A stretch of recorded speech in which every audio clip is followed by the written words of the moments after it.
Agnes Sorel by G.P.R. James. Narrated by Lynne Thompson. Chapter 1. How strange the sensation would be, how marvellously interesting the scene, were we to wake up from some quiet night's rest and find ourselves suddenly transported 400 or 500 years back, living and moving among the men of a former age.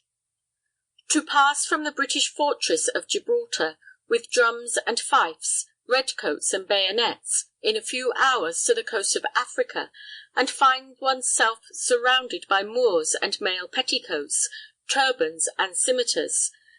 is the greatest transition the world affords at present. But it is nothing to that of which I speak.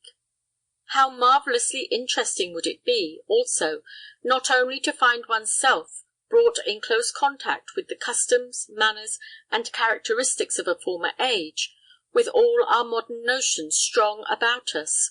but to be met at every turn by thoughts, feelings, views, principles, springing out of a totally different state of society, which have all passed away and mouldered, like the garments in which at that time men decorated themselves. Such, however, is the leap which I wish the reader to take at the present moment,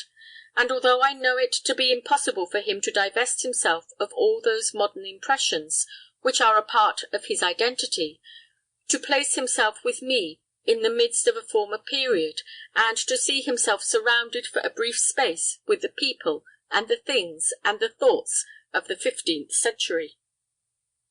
Let me premise, however, in this prefatory chapter, that the object of an author, in the minute detail of local scenery and ancient customs, which he is sometimes compelled to give, and which are often objected to by the animals with long ears that browse on the borders of Parnassus, is not so much to show his own learning in antiquarian lore, as to imbue his reader with such thoughts and feelings as may enable him to comprehend the motives of the persons acting before his eyes, and the sensations, passions, and prejudices of ages passed away. Were we to take an unsophisticated rustic, and boldly tell him, without any previous intimation of the habits of the time, that the son of a king of England one day went out alone, or, at best, with a little boy in his company, all covered over with iron, that he betook himself to a lone and desolate pass in the mountains,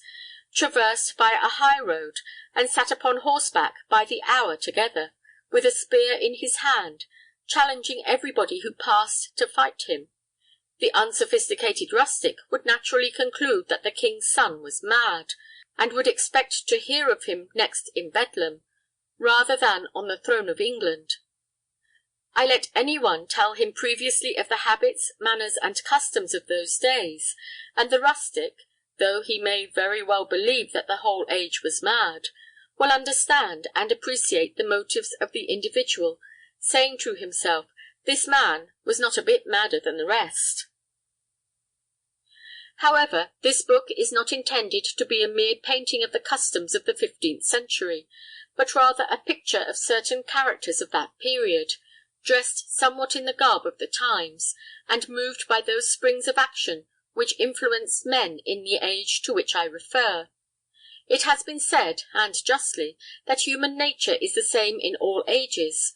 but as a musical instrument will produce many different tones, according to the hand which touches it, so will human nature present many different aspects according to the influences by which it is affected.